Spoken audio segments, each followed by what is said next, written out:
What's your name? Diego. Have you ever made a surfboard before, Diego? No, the first time. Right. Hey guys, that's amazing. Once in a lifetime opportunity. I can't wait to put in the water. It's so exciting. What was your favourite part of the build?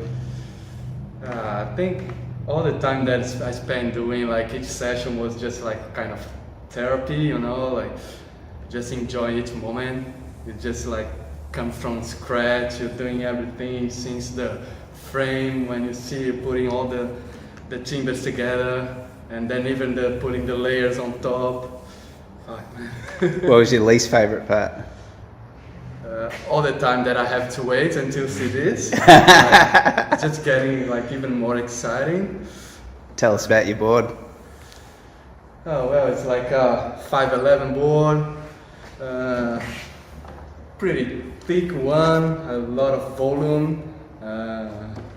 I just put a single fin to be more stylish. And what's your logo? This is my team I support in Brazil, Corinthians. And then we have the Bodhi Tree logo as well. You can see the side of the board, handmade by Diego. I couldn't do everything this without Fernando as well.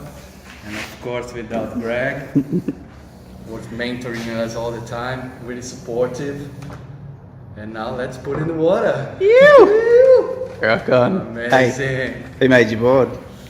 I did. You! So excited.